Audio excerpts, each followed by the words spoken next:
Hi, it's Larry here of Xbox Live's Major Nelson. I'm here with Brandon Powell from the accessories team. Brandon, welcome. Thank you. I want to talk to you about what your team does before we kind of get into the cool stuff sitting in front of us. You guys work with all of our third-party accessory manufacturers, right? Yep. We run the partner development program for Xbox, helping our partners bring great products to the platform.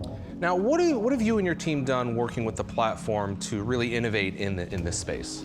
Yeah, to enable great accessories, we worked closely with the console development team to ensure that we had all the building blocks needed to make this great. First it's the first real innovation in force feedback. We're really excited about that. Really, force feedback's been done, for over 15 years in pretty much the same way across the industry. What we've been able to do is work to build an entirely new way. Previously, you used to have some canned forces that a developer could push down to the device to try to simulate the feeling that they wanted.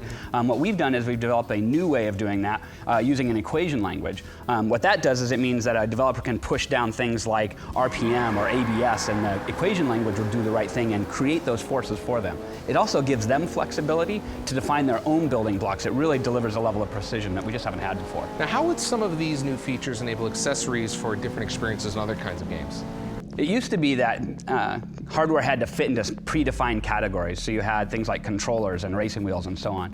What we've done is we've created a new level of modularity in the platform. So think about things like fight sticks. A lot of fight sticks these days are customizable. You can actually move where the buttons are physically located. We can now communicate that directly up to the platform so that your favorite configuration is communicated to the game, and you get to play the way that you want to play. So it's not just button remapping, there's something else going on there. So yeah, in addition, we have, going back to that modularity point, there's additional components can be added over time. So think about on your racing wheel, you can add things like different shifter configurations. You can add different pedal types. You can add things like gauges. So think about your RPM gauge or your speedometer or things like that. One of the things that gamers are concerned with is controller pairing. How does that work with, like, for instance, with these devices? If you don't know what controller pairing is being able to see the hardware and mapping the right hardware to the right player. So when I'm taking my turn, when I'm done, I slide the wheel over, you get behind it, and now it immediately maps the right controller to the right person. Seamless, it just works. Now, you brought a couple of wheels here today, so let's dive in here and take a look. Explain what we have in front of us. Yeah, let's start with the Thrustmaster 458 Italia. A couple of things going on here. Number one, clearly it's a one-to-one mapping of that classic 458 Italia wheel, which fans just love. It's got sequential gear shifters, has metal pedals. This is a fantastic wheel. It also has brushless motors, which one means it's very quiet, so you really feel the precision of the force feedback in it. And two, it consumes a lot less power, so the power supply is actually embedded inside, so you have a very small cable. All right, and over here, Brandon, we have the Mad Catz wheel. Yeah, when you look at the Mad Catz wheel, a couple things you can see right away. Number one, the very small size, you can start to get a sense of that modularity that we talked about. This wheel you can buy in a bunch of different configurations, so you get the configuration that's right for you, and you can add on over time. The wheel is swappable, so when you want to do F1 racing or GT racing, whatever your favorite racing style is, you're going to be able to buy wheels that map to that just style slide of racing. right in here. Plug right Instead in. of a whole new unit, you just buy the wheel itself. So you make that initial investment and then just add the pieces you want over time.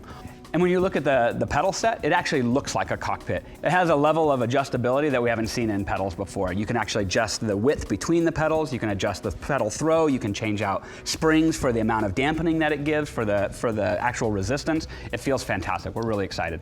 Now, these are some serious kit, but I've seen a lot of questions about Xbox 360 wheels and Xbox One. These are just for Xbox One. That's correct. What's the story with Xbox 360 wheels working with Xbox One? Yeah, we started at the top talking about the level of innovation that we've done in this platform, and with that level of innovation means some things aren't going to function going forward. When we think about things like the controller pairing and we think about the level of force feedback changes, unfortunately the Xbox 360 wheels are not compatible with Xbox One, but the level of definition and performance that you get out of the Xbox One wheels is amazing. Brandon, are there any other accessories that racing fans should know about? Beyond the racing wheels themselves, we also have the Polk N1 soundbar coming out this fall. It actually has a Forza racing mode specifically designed with the Forza audio engineering team to really put you at the center of the action and highlight where those sounds should be on racing experiences. So when you're playing Forza and other great racing games, you're really going to feel like you're in that car, in that race, having that experience. What are you and the team most proud of?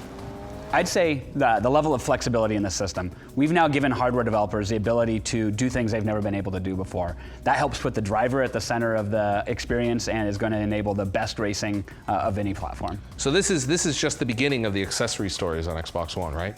We've got a lot more to come. Great. Thank you very much, Brandon.